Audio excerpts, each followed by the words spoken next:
welcome back to my YouTube channel. I am going to do a super quick, well, I don't know how quick it will be actually, but I feel like I haven't done one of these in the longest time, so I'm going to do a quick like Q&A, get ready with me. So I've literally got like no makeup on, I look so rough. I actually fake tan last night, so I'm like a really funny colour at the moment, so you'll have to excuse that. It does get better when I've got foundation on, I swear. So Steve and Joel have gone out to do the food shop. Steve's off today because we're in that like weird period between like Christmas and New Year where I don't even know what day it is. So yeah, we are going to go for a walk in a bit. So I'm just going to get ready now and answer some of your questions that you popped on my story the other day. So let's just go ahead and get right into it. The first question is, how are you finding your new job and do you think you'll return to work after maternity leave? So yeah, my new job's going really well, thank you, so far. So I've gone from, if you're new to my channel or don't follow me on Instagram, I've gone from, basically I was a beauty therapist for 5 years. Okay, I've got like no primer left. I'm just going to skip that today. I was a beauty therapist for 5 years and then I did a lot of like hotel reception, office work, admin, things like that. And then I recently got made redundant, so I decided to do what I've kind of always wanted to do and go into doing care work. So that's what I'm doing now. So I'm working in dementia care and it's great because I do, well, I think I've got a question later about what my hours are, so I'll talk about that in a bit, but yeah, it's going really well. So my ultimate goal is to basically be a maternity care assistant, and that's what I want to do. So I need to get some like care experience first. So yeah, I'm going to do this for a bit. You never know, I might end up preferring this and just wanting to stick with doing this type of care, but I do want to do maternity eventually, so that's what I'm going to do. But yeah, my new job's going really well, and yes, I would definitely be returning after maternity leave. I've had a lot of questions about this actually, like, will you go back to work once you had 2 children?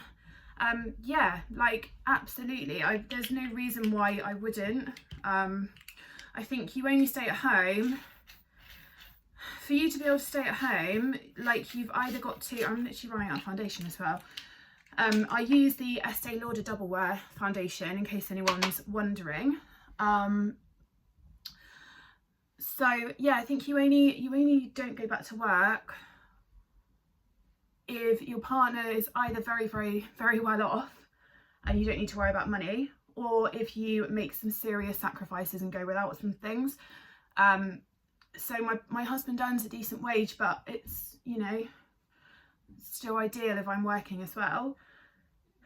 And so we would probably fall into the other category where I'd have to make some serious sacrifices if I didn't get back to work, and I'm not prepared to do that. I want Joel to, I don't want to struggle, you know, like I want to be able to afford stuff for him.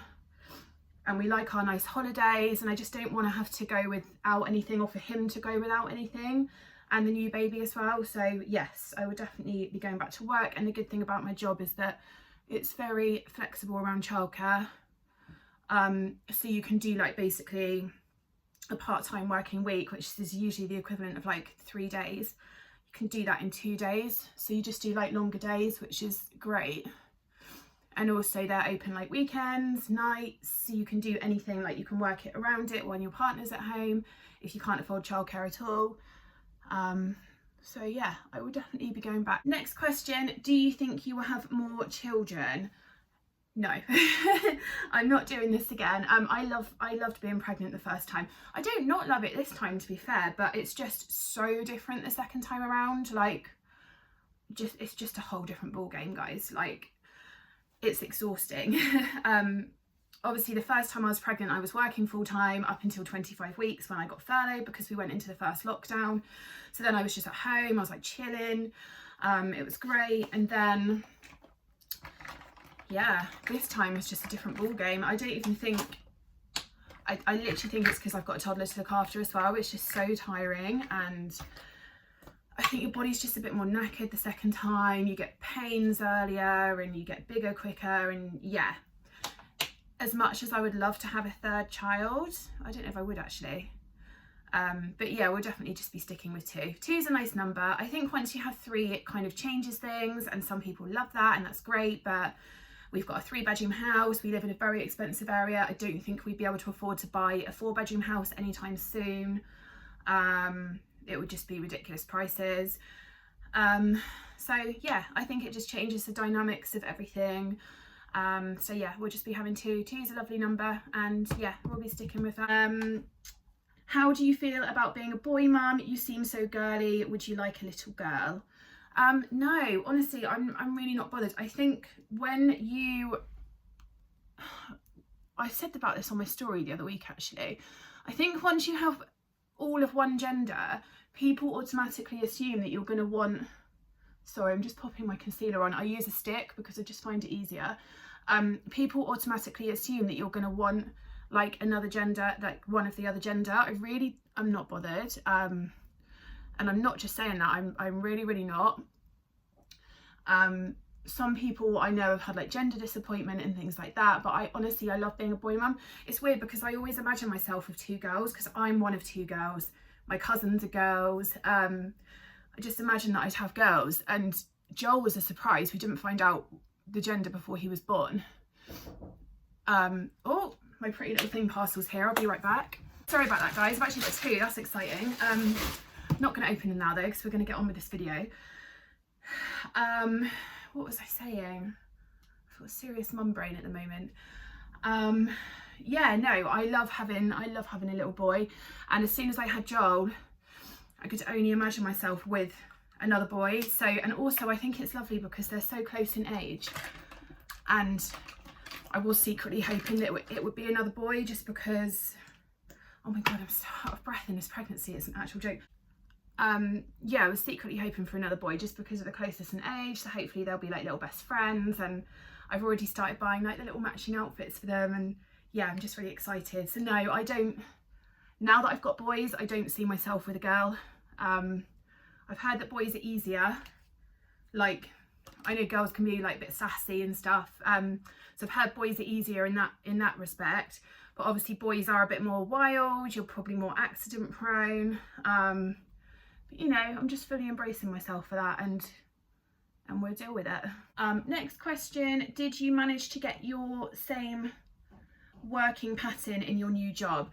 Yes, I did. So basically, because I've gone into care work, they're so flexible, which is great. So because my childcare days were set, because he goes to a childminder on a Tuesday, and then my mum has him on a Thursday because she works as well, so she can only do like one day. So yeah, he goes to a childminder one day and then my mum the other day, and those days are set because the childminder doesn't have any other days available, and my mum doesn't have any other days available because of her job. So I had to go in and say to them, I can only do Tuesday and Thursday during the week. 12-hour shifts I can do, that's fine, because Steve can go and pick Joel up after work and drop him off in the morning. So basically I do 8 till 8, which is the same as what I did at the office, but I actually did like 9 till 8 at the office. And then I do alternate Saturdays, 12 hours as well. So one week I do 24 hours and the next week I'll be doing, what is it, 36, which is quite a lot actually, but it's only over 3 days, so it's fine. But I don't have to do that. I'm only contracted 24 hours, but I just thought pick up an extra shift every other week. Why not? Saturday Steve's at home anyway, so I don't have to pay for childcare or anything. And it gives me more money to be able to save for holidays and do stuff with Joel and the new baby. So yeah, and it's quite good money as well. So yeah, that's what I'm doing. And I did alternate Saturdays at the office anyway, but it was just 10 till 4, so it was quite a lot different to a 12-hour shift. But yeah, it's absolutely fine, and it goes quickly, you're so busy. So yeah, I think that's the main thing. Next question, what are you most looking forward to when the new baby arrives? To be honest, I'm actually quite terrified. I don't know how I'm going to cope with 2, but I am so excited as well. Just can't imagine there being like 2 children in his house, and I'm so sad that Joel's going to be moving out of his little nursery and into his toddler bed. So yeah, I'm a bit sad, but yeah, I'm really excited about when we bring the baby home from hospital and Joel meets him. I'm just going to be in floods of tears. I'm going to be such an emotional wreck. we went and saw his little cousin yesterday, who's 10 weeks old, and he's got so much better with her since she was born. Like the first time he met her, he got a bit jealous when I was holding her, and I was a bit worried because I was about 8 weeks pregnant then. I was like, oh God, what's he going to be like when the baby's here? But yesterday he was fine, and Steve was holding her, and he went up to Steve and wanted to like have a cuddle with them, and he was putting his head on her chest and going, ah, and honestly, I nearly cried. It was the cutest thing ever. So yeah, I'm really looking forward to that, and just having like 2 little boys that will hopefully be best friends, just watching them like run around and play together. I just think it's gonna literally be the cutest thing. I actually feel so emotional talking about it.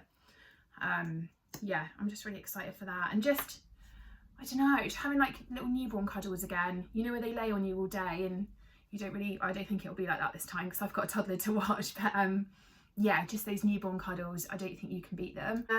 What are your favourite baby names? So I'm actually planning on doing a separate video on this in the next, well, hopefully this month, but we've got quite a busy month because we're going on holiday in a couple of weeks, and yeah, but I am going to do a separate video on baby names, but I'll just kind of say my favourite boy names for now, because that's obviously, we're having a boy, so but in my video I'll talk about like boys and girls names that I like. So I think for a boy at the moment, my favourite names are Hudson. Love Hudson. The only problem is our friends have a Hudson, so I don't know whether I can use that name. I really like, I don't know why I've forgotten, it's one of my favourite names. I really like Oakley, so like Oaks for short. That's really cute. I like Jax, so Jax, not actually Jackson, but just Jax. I also really like Rome, but I don't think Steve's going to let me have Rome, so that will be potentially like a middle name. We'll have to see. I'm just like, hun, I'm the one that gives birth, okay? I should get the say in the name, but yeah, we'll see what happens. What were my other ones? I've literally got like a list on my phone, and then when I talk about it, my mind just goes blank, but they are like probably like my top 4. But yeah, I'm gonna do a separate video on it as well. There's other ones on there, you know, like Maddox I think is really cute, Cruz is really cute, probably wouldn't have that, it's a little bit too out there for me. But I like those names anyway. If anyone's looking for little boy names, that gives you an idea. I still love the name Finn, but Finley is Joel's middle name, so yeah, we wouldn't use that again. But yeah, definitely, if you're not already, hit the subscribe button, because I will be doing a baby names video in the next couple of weeks. Next question. We actually don't have that many more, guys, to be fair, so I don't know whether I'll be ready by the end of this. I didn't write all of them down, I think I missed a few. But yeah, next question. Oh, this is a bit of a different one for me. What products do you use in your hair? I'm not a massive, like my sister is really into her hair products, and she's got such lovely like long healthy hair. Mine's actually not that great on the ends, it's quite broken.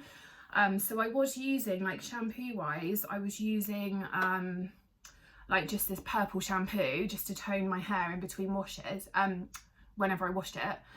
And then the Tresemme Keratin Smooth Conditioner.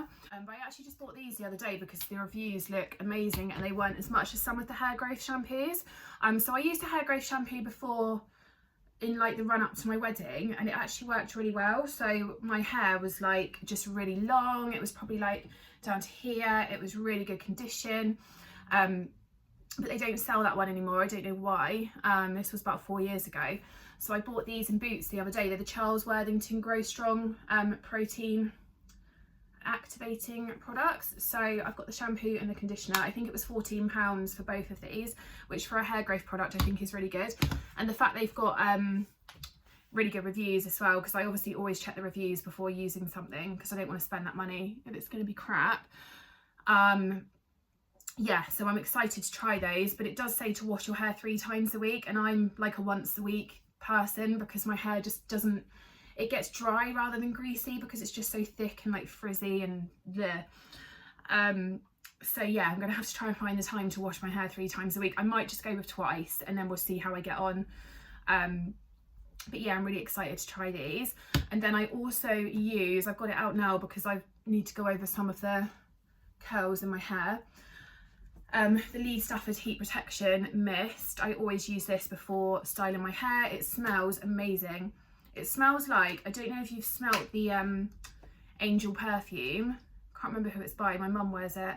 It smells like angel perfume and it just smells so nice. So I always use that. And that's literally it, guys. I don't use anything else on my hair. I've got really, really thick hair, just naturally thick hair. But like I said, the ends go quite thin and get quite damaged. So that's what I'm trying to work on at the moment, because I feel like at the moment it doesn't really grow past a certain length, and I want to get it really long again because I don't want to have to keep putting extensions in. So yeah, that's what I am working on at the moment. So hopefully by summer, and with pregnancy as well, pregnancy has actually made my hair grow quite a lot already, so fingers crossed it will keep growing. Next question, what are the pros and cons of having a large following on Instagram? I hate answering these questions. I find them really awkward. I don't have a large following. Like, I don't class. There's people on there that are huge, like huge accounts. I think my account is really small personally. But I guess some people with 600 followers might look at it and think I've got a big following, but I don't class myself as having a big following. But yeah, basically I never really set out for my account to grow. I just started lockdown, first ever lockdown, I started with 600 followers. I knew a lot of those people personally, and that was my little Instagram account. And then in the first lockdown, I think all of these pregnant girls, like first time mums, were stuck at home and couldn't meet other mums and didn't have anyone to talk to. There was no support groups running. We were literally just all sat at home in lockdown, pregnant, didn't really know what to do. And I think everyone just kind of turned to Instagram, and there's a massive community on there. It's amazing. And every time I log on there, even though I've never met like most of you in real life, I have seen a couple of you like locally at baby groups and stuff, or just out on walks, but I've never met most of you in real life. But honestly, when I log on there, and it's not as if I don't have friends in real life, I've got a big group of mum friends that I see every week, but when I log on to Instagram, I just feel like I'm logging on to see what all of my friends are up to. And that's generally what I feel like now, and that's just like kind of become my life. And if someone posts like a pregnancy announcement, I feel genuinely excited for them, like they were a personal friend. And that sounds really sad because I've never met these people, but we always, like a lot of us always say we wish we all lived closer so we could just have one big meet up. But they do become, like, people on Instagram, they do become your lifeline sometimes. And even though I've got mum friends and then my friends that don't have kids, I see all of them like weekly. A few questions left. First one, what are your plans for getting into midwifery? Okay, because I was talking about this on my stories. So I was either going to do, so my family are all like nurses, doctors, like medical basically. And I've always wanted to be a midwife, but I just didn't feel like I was mature enough to go and do the training straight from school. So yeah, oh, just dropped that. So yeah, I didn't go and do it, and I kind of wish that I had now. I did my beauty therapy training instead, and that's what I did for 5 years. So yeah, I don't think I would go and do my midwife training now, but like I said, I want to be a midwifery support worker or care assistant. My friend who's a midwife said that if she was to do it again now, she'd probably just be a care assistant, because you can still like get good money. They always need people, there's always hours. So yeah, she'd probably just go and be a care assistant, because the pressures on midwives now are just ridiculous. Like, they're always understaffed. You've got so much pressure on you, like you're responsible for 2 people's lives, like mother and baby, and I just don't know whether I'm strong enough to do that every day. I don't like feeling like I've got so much pressure on me. I'd like a job where I can just go in, not worry, do my job, come home again. I don't know whether I could deal with that side of things. And honestly, the people that do are absolutely amazing, and we wouldn't be without them. I just don't know whether I could do it. So my plans are keep doing the care work that I'm currently doing to get loads of experience in care, and then I stand more of a chance of being accepted for the maternity support worker roles when they come up at my local hospital. I think they've just been recruiting actually, and then they closed it. But I know they like you to ideally have some care experience, so that's what I'm doing at the moment, just to get that experience. And yeah, then we'll see where we go from there. Next question, what would you do differently this time around compared to what you did with Joel? I think for me, the biggest thing for me is the breastfeeding. I put so much pressure on myself to feed Joel. and I did it exclusively for 5 weeks. And to some people that might not seem like long at all. To some people they would say that's amazing, you did 5 weeks, you know. So I did 5 weeks exclusively, and then I introduced formula. There was a number of reasons, but for me it was mental health. Like, I was really struggling with it. Also, I didn't like the fact that it was just me that was responsible for feeding him, and that might sound really selfish, but it's not for everyone. And also I kept getting mastitis. I think that was like the biggest thing for me. I kept getting mastitis, and the midwife said, I think you're just really run down after the birth. You've had a number of different infections, like my stitches had come open. It was just, yeah, I was just really run down. I kept getting ill. I don't think I came off antibiotics for like one thing or the other for about the first 6 weeks after I had him. As soon as I come off like one bout of antibiotics, I'd get another infection somewhere in my body and I'd be on antibiotics again. So I was just so poorly. I was so run down. I kept getting mastitis. Some people, when they get mastitis, they can sit there and feel a little bit crap, but kind of get on with their day and just massage, you know, the lumps out. With me, I literally felt like I had the flu badly. My head was pounding. I had a temperature. I couldn't eat. I was barely drinking. I was literally bedbound. I couldn't look after my son. It was awful. I was, yeah, very, very tearful and emotional, and it happened 3 times in that first 5 weeks. So it got to a point where I was like, I can't do this anymore. And the midwife said to me, after my first 2 bouts, she really thought that I was going to stop. And she came round to check on me on one of her checks. And because they didn't sign me off after the 4 weeks because they were a bit worried about how it was going, she came round to check on me, and she said, I can't believe you're still pushing through and feeding. Like, it is amazing that you're doing that, but please, like, give yourself a break if you need to. And then I got mastitis again, and I just thought, yeah, I can't do this anymore. But then even then I didn't want to give up, so I still fed him at night time when your milk's meant to be like the strongest. I'm just using the Benefit brow pencil, by the way, guys. I get asked about this a lot and it's amazing. And then I also use the Benefit 24-hour brow setter. These are by far my favourite brow products. I'm obsessed with them. They kind of give you, like, the brow setter gives you that like laminated look, which I love.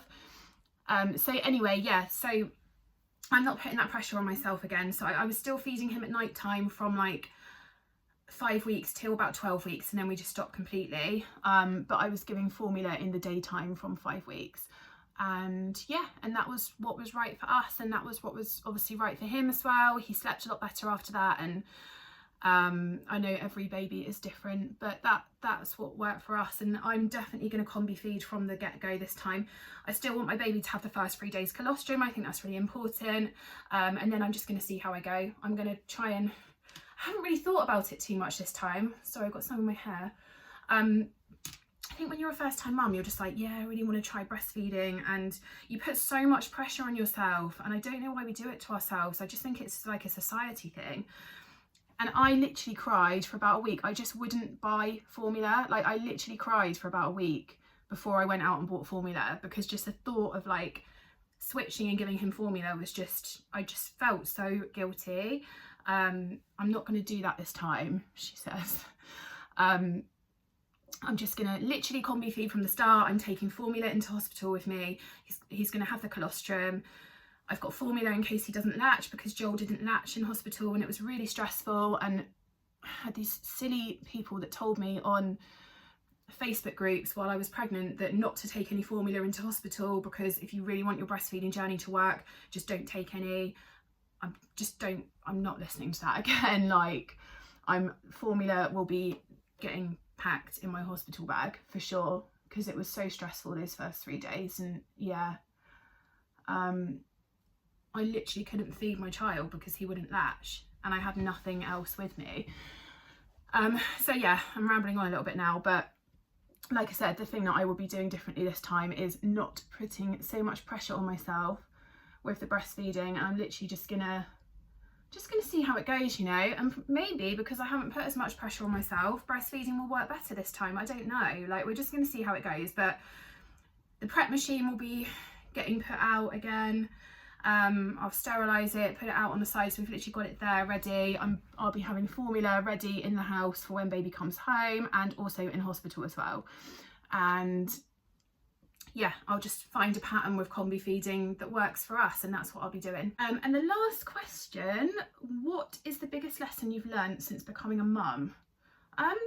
This is a really hard one, actually. I probably need to think about this. Probably that everyone has an opinion on something that you're doing, but you've just literally got to do whatever's right for you.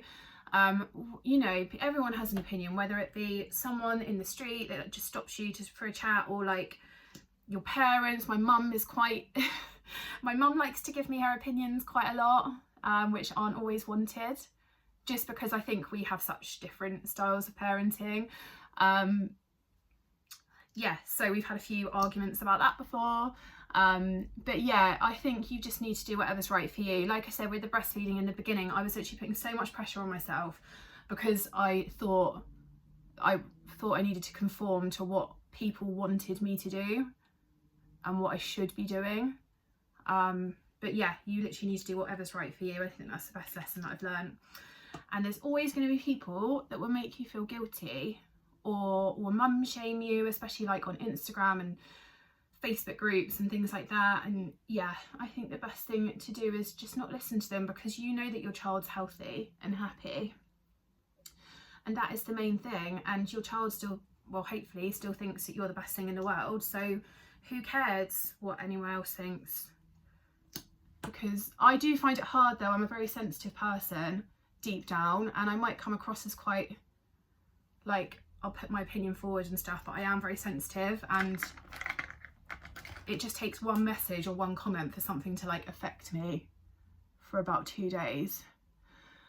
So yeah, but I'm getting better. I feel like my skin's got thicker since becoming a mum, and that is another thing that I've learned, like you need to have quite a thick skin. So yeah, thank you so much for your questions, guys. I am almost ready. I'm going to take this headband out and go and just go over some of these waves in my hair. I don't know why I'm bothering, because we're going to go for a beach walk, and I'm going to put a hat on because it's very windy outside today, although the sun is just coming out, so that's quite good. But yeah, thank you so much for your questions, guys. And I'm going to do, because we've got our, what day is it today? Tuesday. We've got our 20-week scan on Friday, and it's just crazy. Like, how am I nearly halfway already? So after my 20-week scan, I'm going to do my 20-week pregnancy update for you, which will probably be live like maybe like the start of next week. But I obviously, where I'm working now, and I'm just so busy, I can't always stick to an upload schedule like some channels do. So I just kind of say, yeah, next week some point that will be live. So yeah, if you have enjoyed this video and you are new here, do hit the subscribe button. I'd love to have you join me on this channel, and I will catch you guys in the next video. Mwah! Bye.